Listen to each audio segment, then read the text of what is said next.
Hi friends, అందరికి నమస్కారం. నేను మీ శ్రీనాథ్ రెడ్డి మిట్టపల్లి. ఇవాళ తారీఖు వచ్చి జూలై 31, 2021 సంవత్సరం.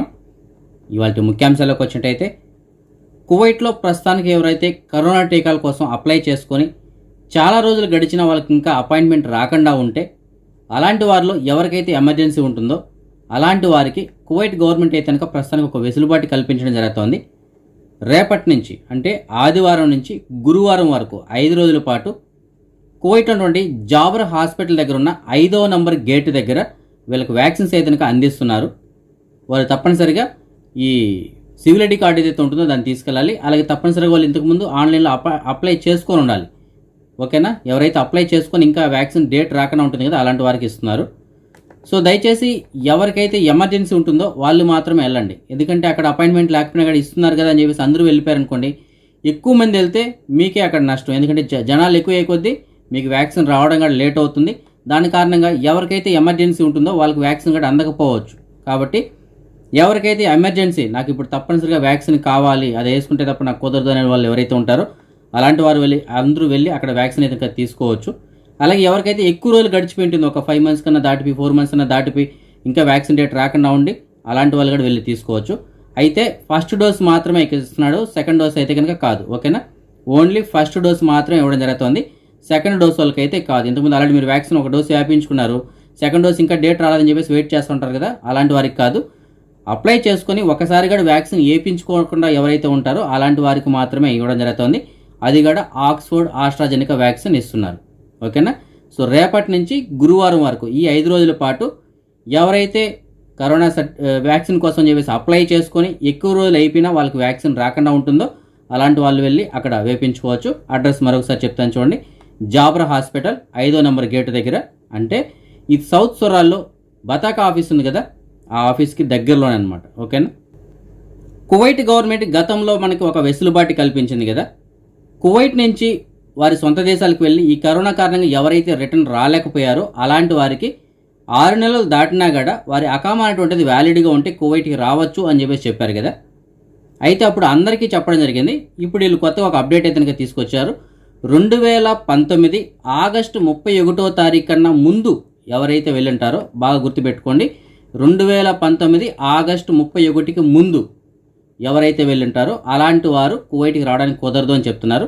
వారికి ఒకవేళ అకామా వ్యాలిడ్గా ఉన్నా కూడా రావడానికి కుదరదు అని చెప్తున్నారు.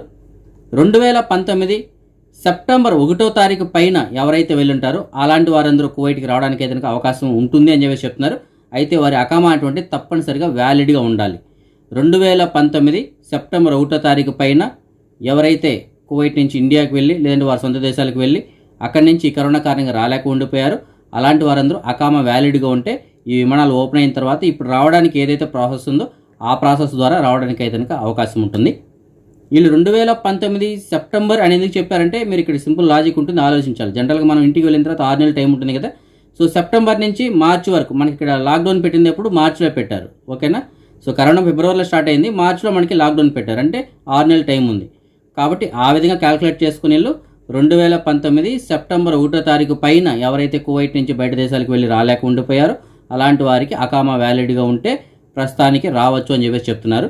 సో అలాంటి వాళ్ళు ఎవరైనా ఉంటే నెక్స్ట్ విమానాలు ఓపెన్ అయిన తర్వాత మీ 2 డోసులు వ్యాక్సిన్ సర్టిఫికేట్ ఒకటి తీసుకొని అదే కువైట్కి సంబంధించిన వెబ్సైట్లో అప్లోడ్ చేసి దాని తర్వాత ఇమ్యూని అప్లికేషన్ నుంచి డౌన్లోడ్ చేసుకొని 72 గంటల ముందు PCR టెస్ట్ చేయించుకొని మీరు రావడానికి అయితే అవకాశం ఉంటుంది. కువైట్లోని ఒక అతిపెద్ద ప్రముఖ షాపింగ్ కాంప్లెక్స్లో ఒక 4 సంవత్సరాల చిన్నారి బాబు తన కాలుని కోల్పోవాల్సి వచ్చింది. ఎలాగనేసి అంటే అక్కడ ఉన్నటువంటి ఎస్కలేటర్లో ఈ బాబు కాలు అయితే అందులో ఇరుక్కుపోయింది. దాన్ని లాగడానికి ఎంత ట్రై చేసినా సరే అది రాలేదు.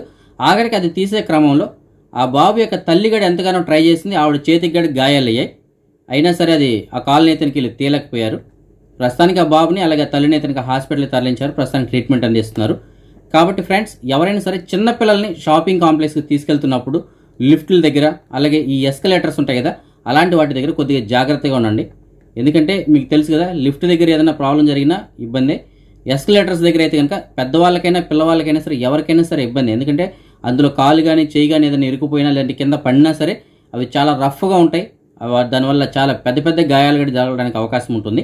కాబట్టి అలాంటి చోట చిన్నపిల్లలు తీసుకెళ్ళేటప్పుడు కొద్దిగా జాగ్రత్తగా ఉండండి. ఖైరాన్ ఏరియాలో అక్రమంగా మాదక ద్రవ్యాలని కలిగి ఉన్నాడు అని చెప్పేసి కువైట్కి సంబంధించిన ఒక వ్యక్తిని పోలీసు వాళ్ళు అతనికి అదుపులో తీసుకున్నారు. ఇతని దగ్గర అత్యంత ఖరీదైనటువంటి ఒక 40 మాదక ద్రవ్యాల టాబ్లెట్స్ వీళ్ళు స్వాధీనం చేసుకోవడం జరిగింది.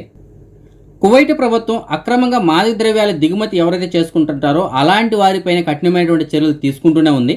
అయినా సరే ఎప్పటికప్పుడు కొత్త మార్గాలు ఎన్నుకుంటూ కొంతమంది అయితే మాదక ద్రవ్యాలను కువైట్కి తీసుకోవడానికి ప్రయత్నం చేస్తూనే ఉన్నారు. ఇవాళ కూడా కువైట్కి సంబంధించిన ఒక పౌరుడు వినూత్నంగా ఆలోచించి ఈ ఫైర్ ఎక్స్టెన్షన్స్ ఏవైతే ఉంటాయో, అంటే మనం మంటలు వచ్చినప్పుడు ఆర్పడానికి వాడుతుంటాం కదా, సో అలాంటి వాటిని యూజ్ చేసి సుమారు ఒక 10 కిలోల అత్యంత ఖరీదైనటువంటి మాదక ద్రవ్యాలని కువైట్కి తీసుకురావడానికి అతను ప్రయత్నం చేయడం జరిగింది. అయితే ఎట్టకేలకి కస్టమ్స్ అధికారులు అతను గుర్తించి ప్రస్తుతానికి అతన్ని అలాగే ఆ మాదక ద్రవ్యాలు ఏవైతే ఉన్నాయో వాటిని కూడా స్వాధీనం చేసుకున్నారు.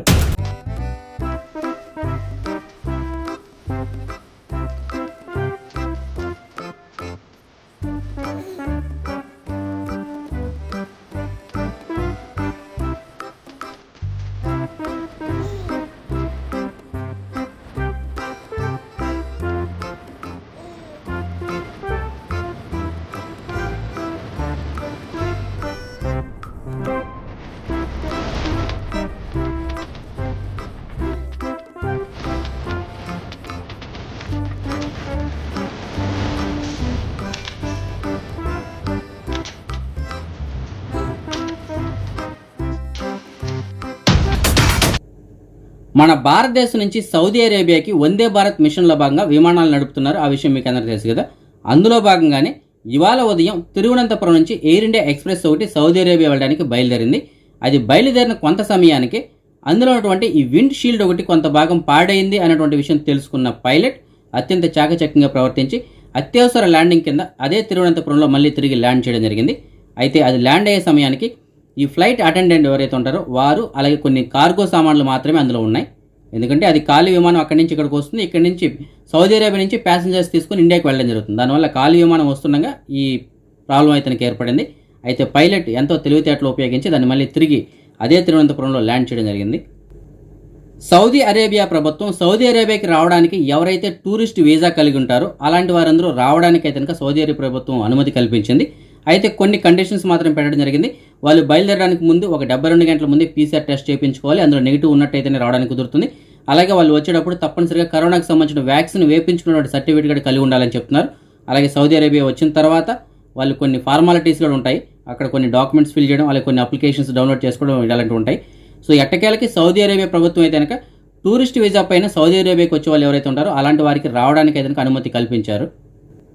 జపాన్లోని టోక్యోలో జరుగుతున్నటువంటి ఒలింపిక్స్ క్రీడల్లో ఖతార్ తరపున 96 కిలోల వెయిట్ లిఫ్టింగ్ విభాగంలో పాల్గొన్నటువంటి 23 సంవత్సరాల వయసు కలిగిన ఇబ్రహీం అనేటువంటి అతను స్వర్ణ పథకాన్ని సాధించడం జరిగింది. ఇది ఒలింపిక్స్ క్రీడల్లోనే ఇది ఒక రికార్డు. అలాగే ఖతార్ దేశంలో కూడా ఇది మొట్టమొదటి స్వర్ణ పథకం ఇది. సో ఎట్టకేలకి ఇతను ఒక రికార్డుని అయితే సృష్టించడం జరిగింది. బయట దేశాల నుంచి ఇప్పుడు ఎవరైతే కువైట్కి రావాలనుకుంటున్నారో వారందరూ తప్పనిసరిగా కరోనాకి సంబంధించిన 2 డోసుల వ్యాక్సిన్ సర్టిఫికేట్స్ ఏవైతే ఉంటాయో అవి కువైట్కి సంబంధించిన వెబ్సైట్లో అప్లోడ్ చేయాలని చెప్పేసి మనం చెప్పుకున్నాం కదా. అప్లోడ్ చేసిన తర్వాత వాటికి రిప్లైలు అంటే కన్ఫర్మేషన్ ఈమెయిల్ వచ్చిన తర్వాతనే వాళ్ళు ఇమ్యూనిటీకి లాగిన్ రావాల్సి ఉంటుందని చెప్పేసి చెప్పుకున్నాం కదా. అయితే చాలామందికి రిప్లైలు రాలేదని చెప్పేసి చెప్తున్నారు. అయితే కొంతమందికి మాత్రం ఇప్పుడు రిప్లైలు రావడం అయితే ఇంకా స్టార్ట్ అయ్యాయి. కాబట్టి మీకు కూడా బహుశా రిప్లై ఈమెయిల్ అయితే వచ్చేదానికి అవకాశాలు ఉంటాయి. సో మీరు ఏదైతే ఈమెయిల్ ఇచ్చారో ఆ ఈమెయిల్ ప్రతిరోజు మీరు చెక్ చేసుకుంటూ ఉన్నట్టయితే మీకు కూడా తప్పనిసరిగా రిప్లై వచ్చేదానికి అవకాశం ఉంటుంది. ఎందుకంటే ఇప్పుడిప్పుడే రిప్లైలు రావడం స్టార్ట్ అవుతున్నాయి. ఒక 2-3 సబ్స్క్రైబర్లు అయితే మనకు మెసేజ్ పెట్టడం జరిగింది, అన్న మాకు రిప్లై అయితే వచ్చింది, అప్రూవల్ అయినట్టు రిప్లైలు వచ్చాయని చెప్పేసి చెప్తున్నారు. కాబట్టి మీకు కూడా త్వరలో వచ్చేటువంటి అవకాశాలు ఉంటాయి. కాబట్టి ఎప్పటికప్పుడు మీరు ఈమెయిల్ చెక్ చేసుకోండి. మీకు అప్రూవల్ కనుక వచ్చినట్టయితే అప్పుడు మీరు ఇమ్యూనిటీకి లాగిన్ అయ్యి అందులో మీకు గ్రీన్ లైన్ కనుక వచ్చినట్టయితే అప్పుడు అందులోని సర్టిఫికేట్ మీరు డౌన్లోడ్ చేసుకొని దాని తర్వాత మీరు PCR టెస్ట్ చేయించుకొని కువైట్కి రావడానికి అయితే అవకాశం ఉంటుంది. ఓకేనా. కొంతమంది సబ్స్క్రైబర్ అయితే మనల్ని ఒక డౌట్ అడుగుతున్నారు, అన్న మేము కువైట్కి రావడానికి ఇండియాలో మేము ఈ 2 డోసులు వ్యాక్సిన్ సర్టిఫికేట్ ఏదైతే ఉంటుందో అది మేము అప్లోడ్ చేయడానికి ట్రై చేస్తున్నాం. అయితే అక్కడ మొబైల్ నెంబర్ ఇవ్వాలి కదా, ఆ మొబైల్ నెంబర్ అనేటువంటిది మా దగ్గర లేదు. ఎందుకంటే మేము కువైట్ నుంచి ఇండియాకి వచ్చి 6 నెలలు అయిపోయింది, నాకు 4 నెలలు అయింది, 5 నెలలు అయింది. వీటి కారణంగా మా నెంబర్లు అయితే క్యాన్సిల్ అయిపోయి పని చేయట్లేదు ప్రస్తుతానికి. కాబట్టి మేము ఎలాగే నెంబర్లు ఇవ్వాలని చెప్పేసి అడుగుతున్నారు. ఫ్రెండ్స్ దానికి చాలా సింపుల్ ఫ్రెండ్స్, మీకు తెలిసినటువంటి ఫ్రెండ్స్ కానీ రిలేటివ్స్ కానీ ఎవరో ఒకరు కువైట్లో ఉంటారు కదా, వారి నెంబర్ కానీ లేదంటే తప్పనిసరిగా మీకంటూ ఒక కపిల్ ఉంటారు కదా, ఆ కపిల్ నెంబర్ అయినా సరే ఇవ్వండి. అయితే మీరు నెంబర్ ఇచ్చేటప్పుడు ఒకసారి వాళ్ళకి ఇన్ఫామ్ చేసి ఇవ్వండి, ఇదిగో నేను ఇలాగ సర్టిఫికేట్స్ అప్లోడ్ చేస్తున్నాను, మీ నెంబర్ నేను ఇస్తున్నాను, నాకు ఫ్యూచర్లో ఏదైనా ఓటీపీ కనుక దానికి వచ్చినట్టయితే అది నాకు చెప్పండి చాలు అని చెప్పేసి మీరు ఒక ఇన్ఫర్మేషన్ కనుక ఇచ్చినట్టయితే ఫ్యూచర్లో మీరు ఎప్పుడు కాల్ చేసి అడిగినా సరే వాళ్ళు ఓటీపీ ఇవ్వడానికి అవకాశం ఉంటుంది. కాబట్టి ఒక్కసారి వాళ్ళకి ఇన్ఫర్మేషన్ ఇచ్చేసి మీరు వాళ్ళ నెంబర్ అయితే కనుక ఇవ్వచ్చు. ఓకేనా. నాకు కువైట్లో ఎవరు తెలిసిన వాళ్ళు లేరు అనేసి అంటే కుదరదు. ఎందుకంటే మీకు తప్పనిసరిగా మీకంటూ ఒక కపిల్ ఉంటారు కదా, సో ఆ కపిల్ నెంబర్ అయినా సరే మీరు ఇవ్వాల్సి ఉంటుంది తప్పనిసరిగా. సో తప్పనిసరిగా కువైట్లో పనిచేస్తున్నటువంటి వ్యాలిడ్గా ఉన్నటువంటి నెంబర్ అయితే కనుక మీరు ఇవ్వాల్సి ఉంటుంది. వాట్సాప్ నెంబర్లు అలాగే పనిచేయనటువంటి నెంబర్లు ఇలాంటివి అయితే ఇవ్వడానికి కుదరదు. అవి ఇచ్చినా మీరు వేస్టే. ఎందుకంటే ఒకవేళ మీకు అప్రూవల్ వచ్చినా దాని తర్వాత మీరు ఇమ్యూనిటీలో లాగిన్ అవ్వడానికి తప్పనిసరిగా ఓటీపీ వస్తుంది. ఆ ఓటీపీ రావాలంటే నెంబర్ పనిచేస్తూ ఉండాలి. నెంబర్ పని చేయకపోతే మీరు రావడానికి కుదరదు మళ్ళీ. ఓకేనా. కాబట్టి పనిచేస్తున్నటువంటి నెంబర్ మాత్రమే ఇవ్వండి. ఓకేనా. అలాగే ఇప్పుడు కొంతమందికి ఏంటంటే సర్టిఫికెట్స్ ఈ మధ్య కాలంలో రీసెంట్గా ఎవరైతే కనుక సర్టిఫికెట్స్ కోవిన్ నుంచి డౌన్లోడ్ చేసుకుంటున్నారో వారికి 2 డోసుల డీటెయిల్స్ కూడా అందులో వస్తున్నాయి. నేను గతంలో కూడా ఒక 2 రోజుల క్రితం చెప్పడం జరిగింది వీడియోలో. 2 డోసుల డీటెయిల్స్ అందులోనే వస్తున్నాయి. ఫస్ట్ డోస్ ఎప్పుడు తీసుకున్నారు, దాని బ్యాచ్ నెంబర్ ఎంత, ఎక్కడ తీసుకున్నారు, అలాగే సెకండ్ డోస్ ఎప్పుడు తీసుకున్నారు, ఎక్కడ తీసుకున్నారు, దాని బ్యాచ్ నెంబర్ అంటే ఈ విధంగా 2 డీటెయిల్స్ కూడా వస్తున్నాయి. కాబట్టి మీరు అప్లోడ్ చేసేటప్పుడు మీ దగ్గర ఫస్ట్ డోసుకు సంబంధించిన సర్టిఫికేట్ ఉంటే అది ప్లస్ ఈ సెకండ్ డోస్ సర్టిఫికేట్ అంటే ఈ ఫైనల్ సర్టిఫికేట్ 2 కలిపి ఒకే ఫైల్ కింద మీరు కన్వర్ట్ చేసుకొని పీడిఎఫ్ ఫార్మాట్ కింద దాన్ని అప్లోడ్ చేయండి. ఒకవేళ ఫస్ట్ సర్టిఫికేట్ మీ దగ్గర లేకపోతే, లేదు ఫస్ట్ సర్టిఫికేట్లో మీకు ఏదైనా ఆధార్ కార్డ్ నెంబర్ ఇలాంటివి ఉంటే అలాంటప్పుడు మీరు సెకండ్ సర్టిఫికేట్ అంటే ఫైనల్ సర్టిఫికేట్ ఏదైతే ఉందో అది ఒకటి అప్లోడ్ చేసినా కూడా సరిపోతుంది. కానీ మ్యాక్సిమం మీ దగ్గర 2 సర్టిఫికేట్లు ఉంటే 2 అప్లోడ్ చేయడానికే ట్రై చేయండి. ఓకేనా. అదే మనం ఈ మనీ ఎక్స్చేంజ్ విషయానికి వచ్చినట్టయితే ఒక కువైటీ దినార్ వచ్చి మన భారతదేశం రూపీస్లో 245 రూపాయల 9 పైసలుగా ఉంది. అంటే సుమారుగా 245 రూపాయలుగా ఉంది. అదే మనం బంగారం విషయానికి వచ్చినట్టయితే కువైట్లో ఉన్న మాలియాలో ఉన్నటువంటి సూకల్వతియాలో ఉన్న ఎఫ్కే జ్యువెలర్స్ వాళ్ళు అందించినటువంటి సమాచారం మేరకు 1 గ్రాము బంగారం వచ్చి 22 క్యారెట్ల బంగారం అయితే 17 దినార్ల 150 పిల్స్గా ఉంది. అదే 24 క్యారెట్ల బంగారం అయితే 17 దినార్ల 675 పిల్స్గా ఉంది. ఇప్పుడు మనం ఈ కరోనా వ్యాధికి సంబంధించినటువంటి అప్డేట్స్ చూద్దాం. ముందుగా మనం కువైట్ విషయానికి వచ్చినట్టయితే కువైట్కి సంబంధించిన ఆరోగ్య శాఖ వాళ్ళు ఇవాళ రిపోర్ట్ ఇంకా విడుదల చేయలేదు. ఇవాళ రిపోర్ట్ రాగానే నేను యూట్యూబ్లోని కమ్యూనిటీలో పోస్ట్ చేస్తాను, అక్కడ మీరు చెక్ చేసుకోవచ్చు. అదే మనం నిన్నటి విషయానికి వచ్చినట్టయితే నిన్న కువైట్ మొత్తం మీద 766 కొత్త కరోనా కేసులు నమోదై 1251 మంది ఈ కరోనా నుంచి కోలుకోవడం జరిగింది. అలాగే దేశవ్యాప్తంగా సుమారుగా ఒక 5 ఈ కరోనా కారణంగా చనిపోవడం జరిగింది. అదే మన భారతదేశం విషయానికి వచ్చినట్టయితే ముందుగా మన భారతదేశంలో మనం నిన్నటి విషయంగా చూసుకున్నట్టయితే నిన్న దేశం మొత్తం మీద సుమారుగా 41,499 కొత్త కరోనా కేసులు నమోదై 37,320 మంది వ్యాధి నుంచి కోలుకోవడం జరిగింది. 598 మంది నిన్న దేశవ్యాప్తంగా ఈ కరోనా కారణంగా చనిపోవడం జరిగింది. అదే మనం ఇవాళ విషయానికి వచ్చినట్టయితే ఇవాళ ఇప్పటి వరకు మనకు అందినటువంటి సమాచారం మేరకు 40,431 కొత్త కరోనా కేసులు నమోదై 37,005 మంది అయితే ఈ వ్యాధి నుంచి కోలుకోవడం జరిగింది. 519 మంది ఈ కరోనా కారణంగా చనిపోవడం జరిగింది. ఇంకా మన దేశంలో సుమారుగా 4,05,771 మంది ఈ కరోనా వ్యాధి ట్రీట్మెంట్ తీసుకుంటున్నారు. దేశవ్యాప్తంగా ఇప్పటి వరకు సుమారుగా 46,15,18,479 మందికి ఈ కరోనా టీకాలు అయితే అందించడం జరిగింది. మహారాష్ట్రలో గడిచిన 24 గంటల్లో 6,959 కొత్త కరోనా కేసులు నమోదై కేరళలో 20,624, కర్ణాటకలో 1987, తమిళనాడులో 1986 కేసులు చొప్పున నమోదు జరిగింది. అదే మన తెలుగు రాష్ట్రాల విషయానికి వచ్చినట్టయితే ఆంధ్రప్రదేశ్లో గడిచిన 24 గంటల్లో 2,058 కొత్త కరోనా కేసులు రావడంతో మొత్తం కేసుల సంఖ్య 19,66,175కి చేరుకుంది. ఇందులో 21,180 మంది వ్యాధికి ట్రీట్మెంట్ తీసుకుంటూ ఉండగా ఇవాళ సుమారుగా 2,053 మంది వ్యాధి నుంచి కోలుకోవడంతో మొత్తం కోలుకున్న వారి సంఖ్య 19,31,618 చేరుకుంది. అలాగే రాష్ట్ర వ్యాప్తంగా గడిచిన 4 గంటల్లో సుమారుగా 23 మంది కరోనా కారణంగా చనిపోవడంతో మొత్తం చనిపోయిన వారి సంఖ్య 13,377కి చేరుకుంది. అదే మనం తెలంగాణ విషయానికి వచ్చినట్టయితే తెలంగాణలో గడిచిన 24 గంటల్లో 621 కొత్త కరోనా కేసులు రావడంతో మొత్తం కేసుల సంఖ్య 6,44,951 చేరుకుంది. ఇందులో 9,069 మంది వ్యాధికి ట్రీట్మెంట్ తీసుకుంటుండగా ఇవాళ సుమారుగా 691 మంది వ్యాధి నుంచి కోలుకోవడంతో మొత్తం కోలుకున్న వారి సంఖ్య 6,32,080కి చేరుకుంది. అలాగే రాష్ట్ర వ్యాప్తంగా గడిచిన 4 గంటల్లో సుమారుగా 2 ఈ కరోనా కారణంగా చనిపోవడంతో మొత్తం చనిపోయిన వారి సంఖ్య 3,802కి చేరుకుంది. అదే మనం ప్రపంచవ్యాప్తంగా చూసుకున్నట్టయితే ప్రపంచవ్యాప్తంగా ఇప్పటివరకు సుమారుగా 19,82,00,000 కేసులు నమోదు కాగా అందులో 17,91,00,000 మంది ఈ వ్యాధి నుంచి ఇప్పటివరకు కోలుకోవడం జరిగింది. అలాగే ప్రపంచం మొత్తం మీద ఇప్పటివరకు సుమారుగా 42,29,000 మంది ఈ కరోనా కారణంగా చనిపోవడం జరిగింది. అదే మనం నిన్నటి విషయానికి వచ్చినట్టయితే నిన్న ప్రపంచం మొత్తం మీద 6,43,000 కొత్త కరోనా కేసులు నమోదై అందులో అమెరికాలో 99,470 కేసులు నమోదు జరిగింది. అంటే సుమారుగా 1,00,000 కేసులు నమోదై మన భారతదేశంలో 41,499 కేసులు, బ్రెజిల్లో 40,900, రష్యాలో 23,000, ఫ్రాన్స్లో 24,000, యూకేలో 29,000, టర్కీలో 22,000, అలాగే ఇండోనేషియాలో 41,168 కేసులు మరియు ఇరాన్లో 24,700 కేసులు చొప్పున నమోదు జరిగింది. సో మొత్తం మీద ఏంటంటే ప్రపంచం మొత్తం మీద మళ్ళీ కరోనా కేసుల సంఖ్య దగ్గర పెరుగుతూ రావడం జరుగుతుంది. కాబట్టి ఇప్పటి నుంచి మనం జాగ్రత్తగా ఉన్నట్టయితే దీని నుంచి మనం తొందరగా బయటపడడానికి అవకాశాలు ఉంటాయి. మన సబ్స్క్రైబర్స్ చాలామంది ఈ జాబ్ వేకెన్సీ గురించి వెయిట్ చేస్తుంటారు. వారి కోసం చెప్పేసి నేను కొంత సమాచారాన్ని అయితే అందిస్తున్నాను. మనకు ఒక సబ్స్క్రైబర్ మెసేజ్ పెట్టడం జరిగింది. ఒక కోవిడ్ వాళ్ళ ఇంట్లో పనిచేయడానికి ఒక వర్కర్ కావాలని చెప్తున్నారు.